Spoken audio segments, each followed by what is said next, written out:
Good morning. Now we have been working towards renormalizing lambda phi to the fourth theory. The action looks like this.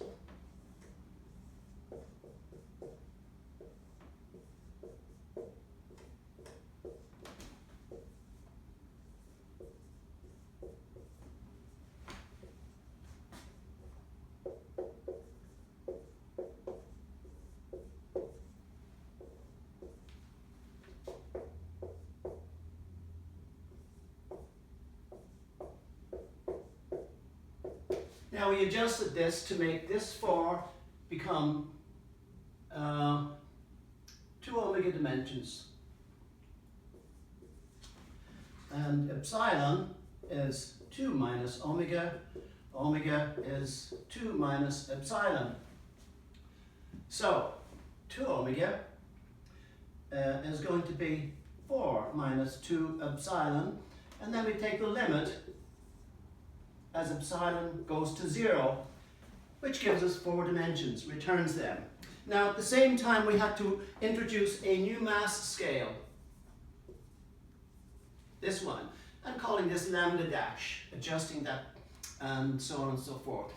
Now what we're going to have to do is evaluate using Feynman rules. You can bypass a lot of the symmetry information, even the path integral. If you know the Feynman rules, you can launch straight into calculations, and that's what we did. So we wanted to calculate the propagator.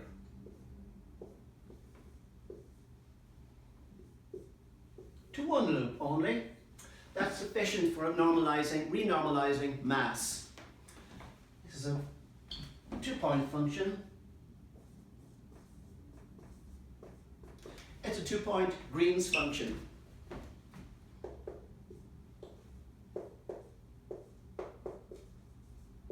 And we worked in Euclidean space.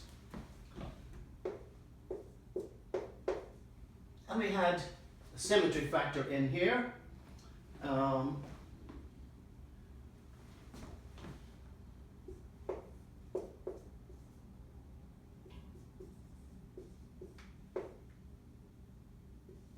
And for this diagram we have 2 external momenta.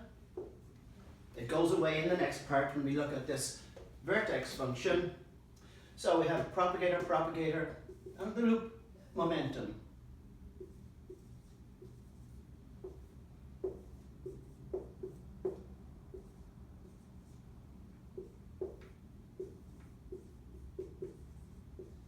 Now we worked out these things, and we're going to give this thing a name.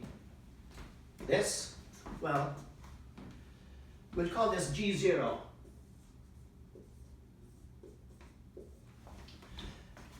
And this, which it's going to be this sigma p, actually, we'll give it a name. Alright? Now that's basically what we did, and we evaluated this using the dimensional regularization, the simplified version, due to 't Hooft and Veltman. Dimensional regularization. So let's clean the board and write down our result for that, and then we'll continue.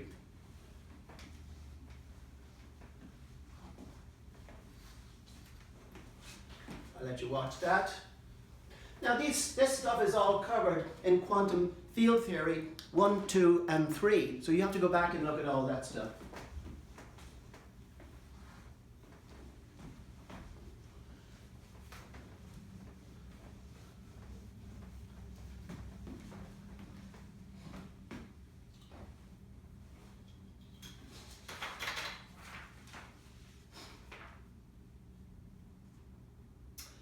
So let's see.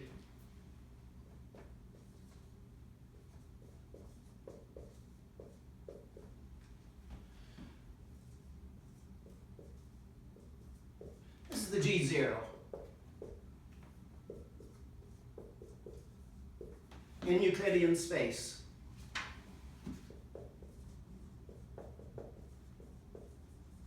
Now plus the loop, it worked out to be. Okay. This was a perturbation.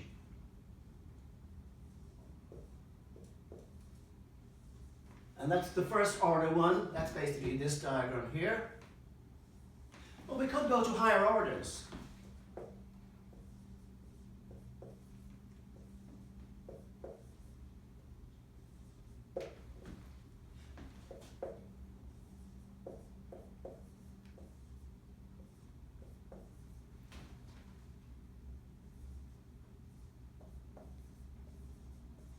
So this is going to be order lambda squared.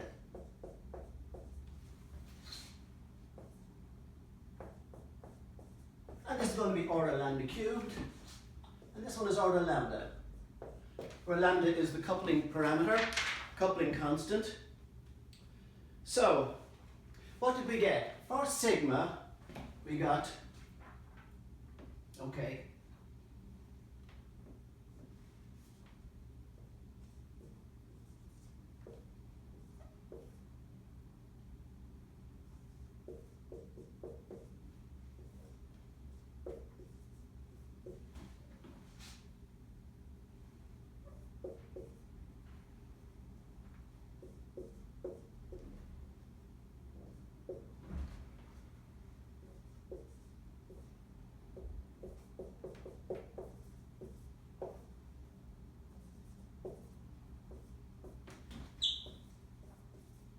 an expression that looks like this, which, when epsilon goes to 0,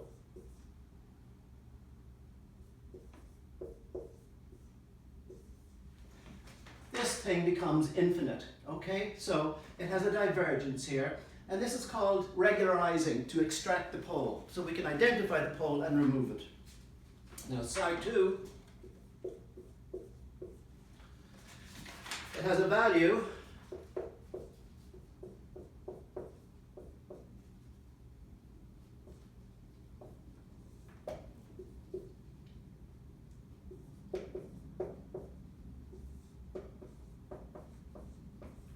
2.5 minus the Euler-Mascheroni constant, 0.5772 and many other places, which is 1.9228.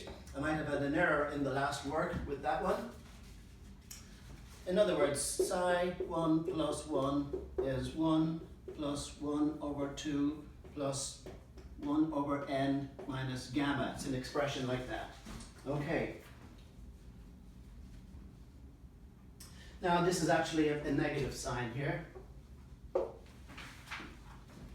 So we'll use this number all the time now for psi 2.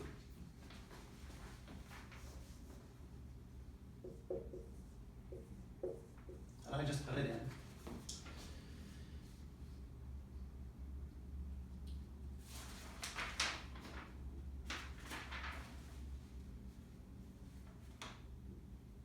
Now we're going to look at this series and we're going to rewrite it.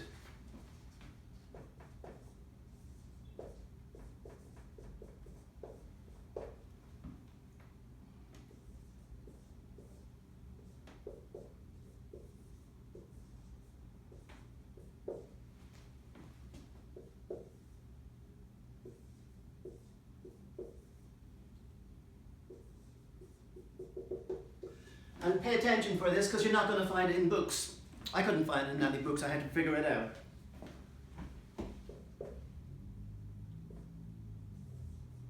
Now we recognize this to be the series for 1 over 1 plus sigma g, where sigma is this whole quantity in the brackets, okay? This thing here.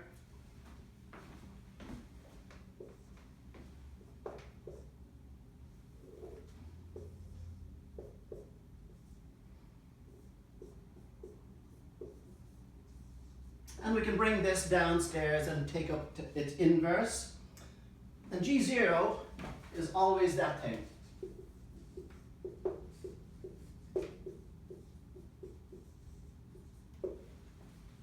Okay. Now we will define G0 to the minus 1.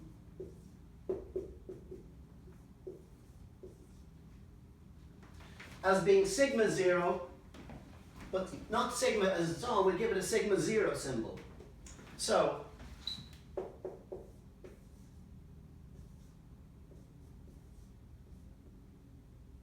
sorry, gamma, I mean.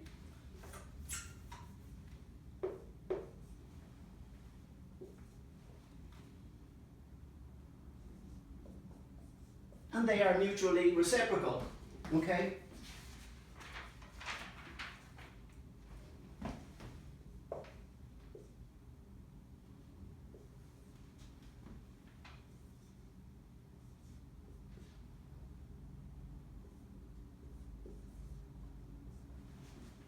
Now, I don't know if that's a positive sign there.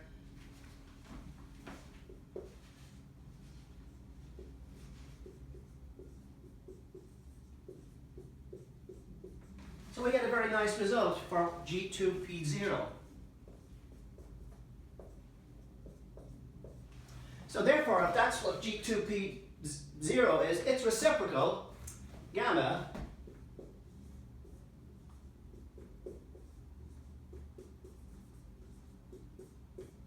looks like this. Okay? Because gamma times this is 1. They're mutually reciprocal. So this gamma we're going to carry on. We'll call this gamma 2 now, P. So I need to erase the board. I'm going to erase this board. Get your heads around that. Follow that derivation. It's kind of tricky.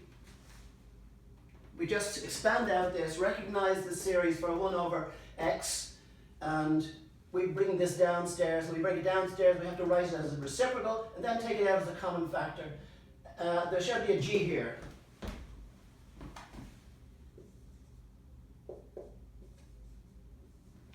So that g times its reciprocal, right, g0 times that is just going to be 1.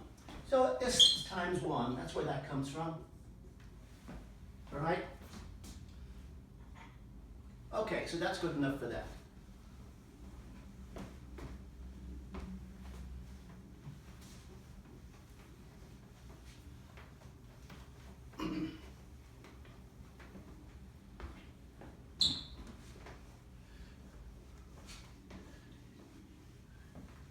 Now we notice something.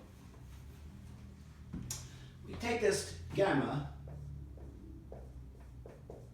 It's the reciprocal, as I mentioned a minute ago.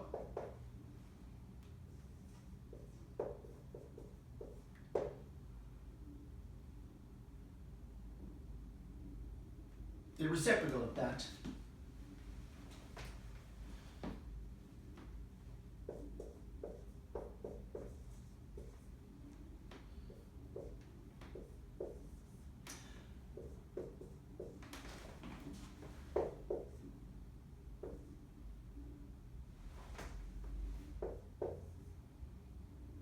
Now I can't remember what I wrote down a minute ago. This should be a sigma. Did I change it to a gamma? No, it shouldn't be. It's this thing here. This whole thing is the gamma.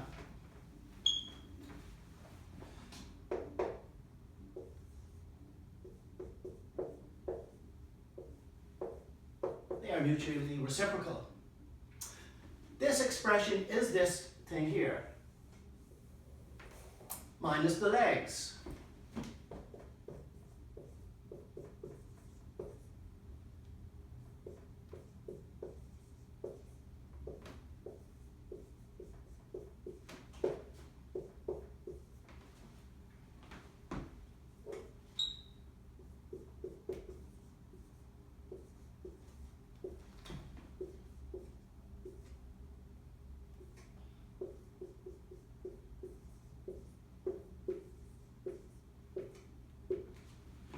Now that might be the other way around, so let me check.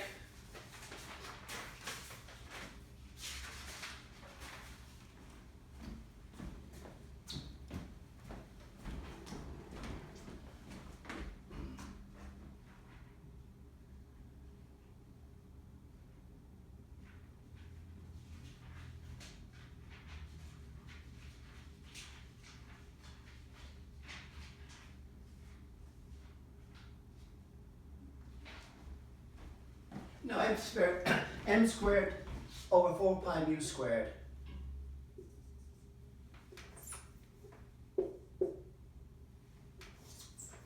I inverted it and picked up the minus sign.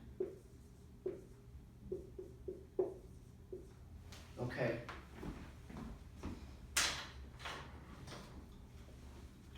Here is our divergent part. And we're going to cure it by adding in this part.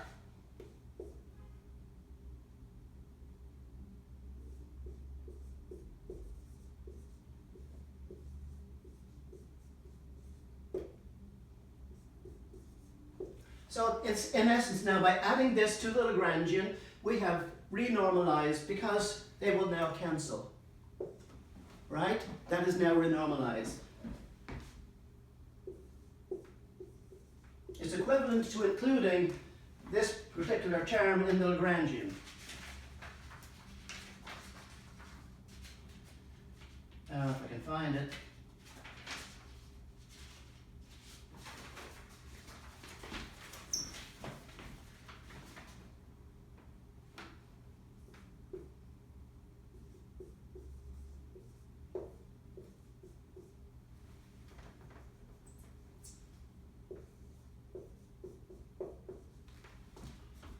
Pi squared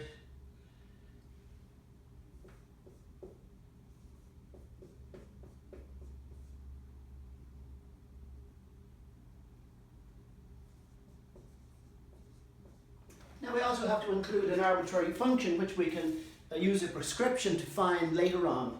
So adding this to the Lagrangian succeeds in renormalizing and cancelling out the finite part, so we're left with the finite result.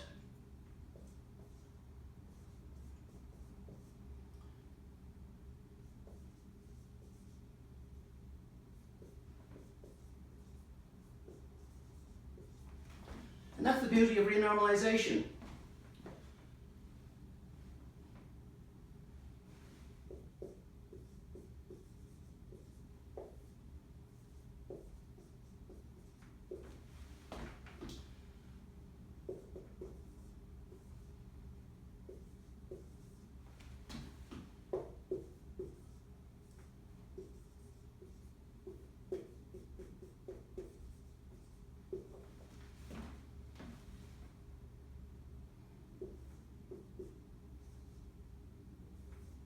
Now, so the renormalized Lagrangian looks like this. This is now finite. We subtracted the pole by adding that term. Let's look at some other details.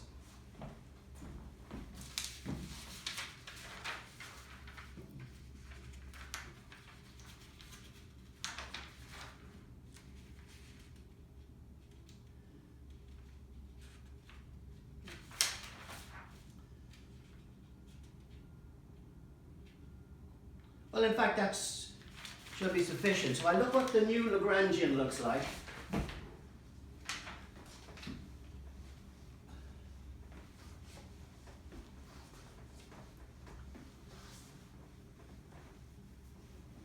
So what has happened to the Lagrangian?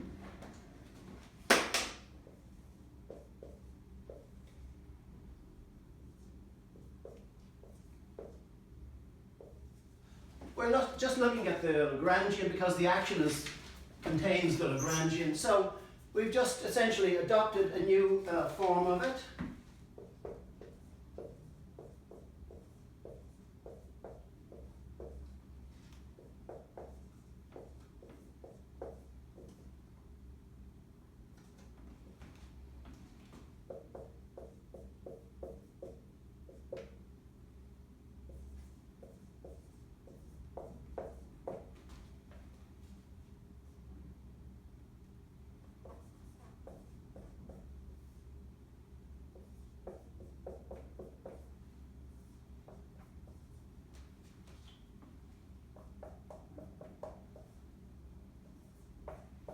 So with that, we see now that we've actually adjusted the mass. Here's a mass term. We take out a common factor. We call it capital M.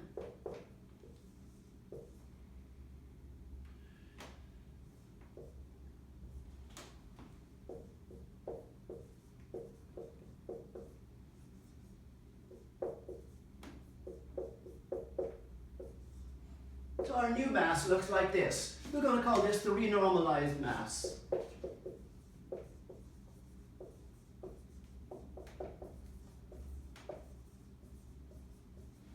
See if I can explain anything else to you. And of course, this is called the vertex function.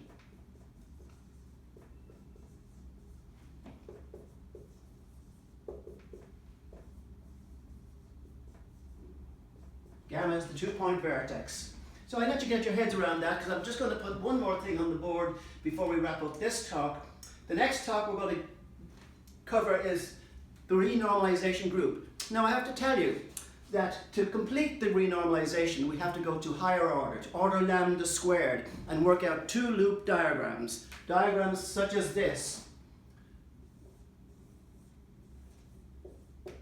Order lambda squared, and then the effect of that is introduces extra poles, which we have to extract by doing the same method. Adding a term to cancel them, right? Adding a term in the vertex function, the vertex, the 2-point, 3-point, and 4-point higher order vertices. So you will end up with renormalizing the lambda itself and the field phi itself, okay? But we're sticking with just a simple case so that you get the picture. This is the picture. The renormalization is nothing more than this. It just gets more complicated. Let's clean the board.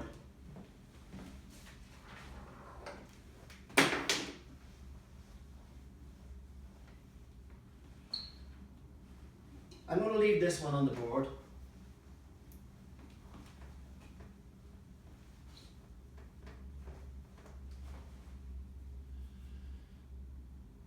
What did I do here?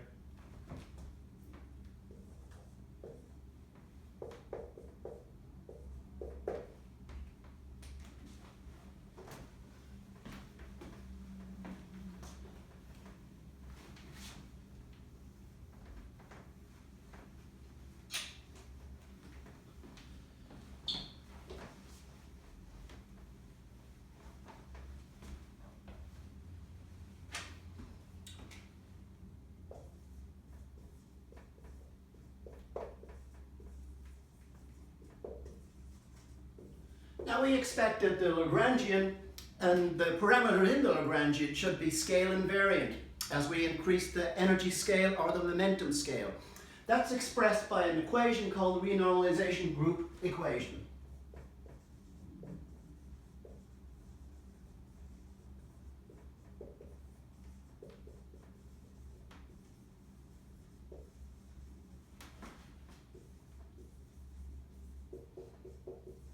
Now I'm not going to calculate it today, I'm just going to set it up. To order of this.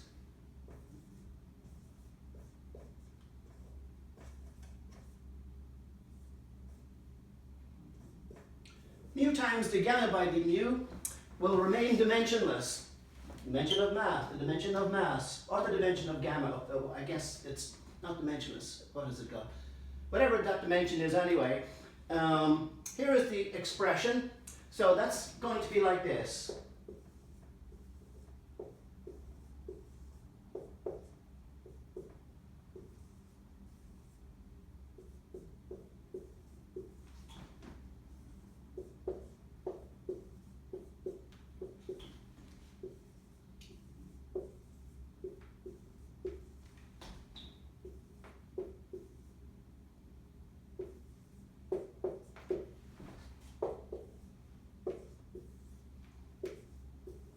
Now in the next class I'm going to carry out these calculations and we're going to work out the renormalization group equations, but we're only doing it for mass, lambda and mu. There is normally another expression which is a little bit more complicated in here. That is if we get to the stage of renormalizing the field itself. But at this level we have not, because we've only gone to first order. So that's going to do us for now, and there's more of this coming. I hope you can get your heads around it, all right? I made it as simple as I possibly can. That was pretty quick to do it that way. I think maybe, what's it take me, 20 minutes or something? Okay, see you next time.